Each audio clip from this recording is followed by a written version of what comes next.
პირველების მიერ მოპოვებული სახელმწიფო აუდიტის დასკვნა, რომელიც ოზურგეთის მუნიციპალიტეტში 2022-2024 წლების საქმიანობას ეხება, ძალიან სკანდალურია, შეგვიძლია ჩვენ თამამად თქვა, თებერვლით არის დათარიღებული ეს დასკვნა, თუმცა ამ დრომდე არ არის გამოქვეყნებული სახელმწიფო აუდიტის საიტზე, როდის გამოაქვეყნებენ ვერ გეტყვით, თუმცა ხელმოწერილი ოფიციალური დასკვნა მოიპოვა პირველებმა, როგორც გითხარით და ამ დასკვნაში ბევრი ისეთი მნიშვნელოვანი დეტალია, რომელიც ადამიანების სიცოცხლის ხაზზე გადის, შეგვიძლია თამამად თქვა. განსაკუთრებით ეს ეხება წყლის მომარაგებას ოზურგეთის მუნიციპალიტეტში.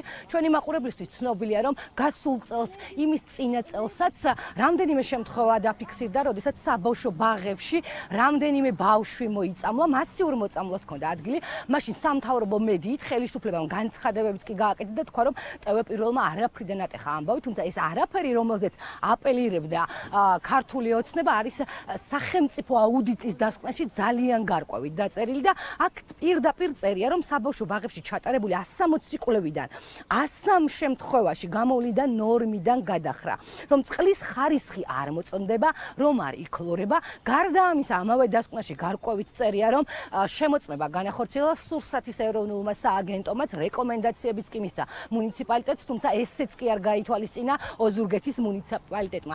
ბაღების გარდა ამავე დროს ძალიან დიდ პრობლემას წარმოადგენს, როგორც ირკვევა, სოფლებში მიწოდებული წყალი. ამავე დასკვნაში ვკითხულობთ, რომ მუნიციპალიტეტში არსებობს მოსახლეობისთვის წყალმომარაგების მიწოდების მნიშვნელოვანი პრობლემები და მათ ვისაც მიეწოდება, ირკვევა, რომ ეს წყალი არ არის უსაფრთხო, არ იკლორება, არ იწმინდება და უფრო მეტიც წყლის მიმწოდებელი IP შეპესე უფრო სწორად, რომელიც მუნიციპალიტეტის მიერ არის დაფუძნებული, როგორც ჩანს, ლიცენზიაც, შესაბამისი ლიცენზიაც არ აქვს, როგორც გითხარით, ეს არის ოფიციალურ დასკვნაში მითითებული. ჩვენ ბუნებრივია ვიყავით საბავშვო ბაღების გაერთიანებაში, ასევე წყალმომარაგების კომპანიაში, სადაც დავსვით შეკითხვები, თუმცა ჩვენ შეკითხვებზე პასუხების ნაცვლად, თუ რატომ მალავენ ამ დასკვნებს და რა განმარტებები კეთდება ამ ძალიან სკანდალურ დასკვნასთან დაკავშირებით, პასუხების ნაცვლად აგრესია მივიღეთ. საბავშვო ბაღებში ჩატარებული 160 კვლევიდან 103 შემთხვევაში გამოვლინდა ნორმიდან გადახრა წყლის ხარისხთან დაკავშირებით. მხოლოდ ერთ კომენტარს გავაკეთებ, რომ ყველა საბავშვო ბაღში სასმელი წყალი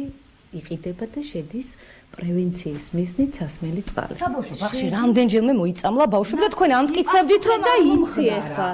ფაქტი არის სახელმწიფო აუდიტის დასკვნაში, რომ ბავშვებს ამ დრომდე სასმელი წყლის მიწოდება. ყველა ბაღში, ყველა მიცის, რომ სასმელი წყალი წლების განმავლობაში პრევენციის მიზნით იყიდება. სახელმწიფო აუდიტის ნატო დავამთავრე საუბარი და შეგიძლია ეს დასკვნას გაეცანით. ნატო შეგიძლია მე ამ დასკვნას გაეცანით. მაგრამ ბავშვებზე ვსაუბრობ და თქვენ ბაღების გაერთიანებას ბავშვებზე ვსაუბრობ, იციან ჩემი დამოკიდებულება ბავშვების მიმართ. საგანგაშო დასკვნა აქ ალბათონმა იცნობთ ამ დასკვნას, გაგაცნეს. ვიცნობ და წაბძანდით. და რეაქცია არ ქონდა? გიპასუხეთ მე. ეს მიწოდებას ახორციელებს არალიცენზირებული პირი. მოსახლეობის ნაწილს სასმელი წყალი არ მიეწოდება შეფერხებით. არ იწმინდება, არ მოწმდება ხარისხი. ეს არის სახელმწიფო აუდიტის დასკვნა, არ არის სასაცილო. ოზურგეთის კომპანიაზე წერია ესა. წარმოვდგენილი. ოზურგეთზე ცოტა გამიკვირდა, იმიტომ რომ მე რამდენადაც ვიცი, კიდეც იწმინდება. ლიცენზია ესაჭიროება სასმელი წყლის მიწოდებას და ჩვენ არა ვართ სასმელი წყლის მიწოდებელი კომპანია.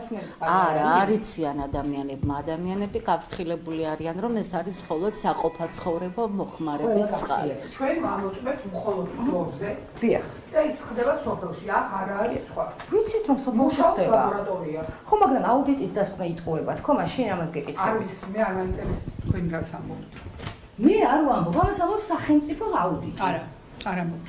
ეს არის სახელმწიფო აუდიტის დასკვნა. არის უფროსები და მოგითხეთ იმათ, არ ვარ მე პასუხისმგებელები.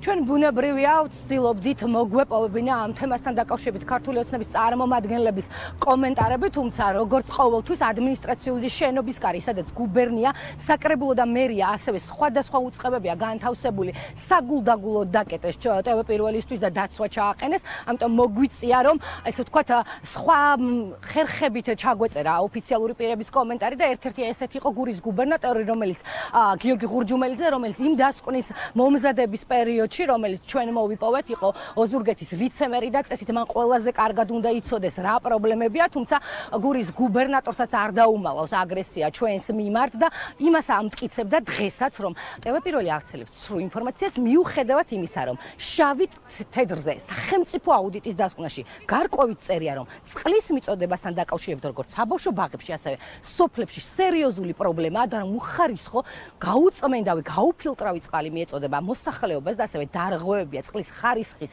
პრობლემებია საბავშვო ბაღებში. გურის გუბერნატორი ცდილობდა, რომ საპირისპირო დაემტკიცებინა. აუდიტის დასკვნასთან დაკავშირებით მაგ შეკითხვები სახელმწიფო აუდიტის წყალთან დაკავშირებით მაგალითად დასკვნაში წერია სახელმწიფო აუდიტის დასკვნა. მოვლინდა მოვლინდა, ეს დარღვევა. არის ტექნიკური წყალი, რომელიც 160-დან 103 შემთხვევაში. მიეწოდება და რიგ შემთხვევაში მიმდინარეობს წყლის სისტემების მშენებლობა. აქ წერია, რომ არალიცენზირებული პირი აკეთებს ამ სამუშაოებს. ტექნიკური წყალი მიეწოდება იქ, სადაც არათვის, საბავშვო აერთიანებული ბაღებზე წერია. წყალმომარაგება თქვა, ანუ манипуляციას აკეთებთ ჩვეულებრივი მატყუარები ხართ, TV პირველად თუმცა ეს არ არის ყველაფერი სახელმწიფო აუდიტის დასკვნა, რომელიც ოზურგეთის მუნიციპალიტეტის 2022-24 წლების საქმიანობას ეხება, არის 38 გვერდიანი და მაშინ ძალიან მნიშვნელოვან ხარვეზებზეა საუბარი, მათ შორის სისტემურ ხარვეზებზე, მათ შორის საბიუჯეტო სახსრების არამიზნობრივ ხარჯვაზე და გაფორმებულ ადამიანებზე, რომელთაც აუდიტის სამსახურმა ვერ მიაგნო და ბუნებრივია ამის შესახებ უფრო ცლად და უფრო მეტ დეტალს ჩვენს მაყურებელს მომდევნო გამოშვებაში გავაცნობთ. ეს ნატო გოგელია იყო.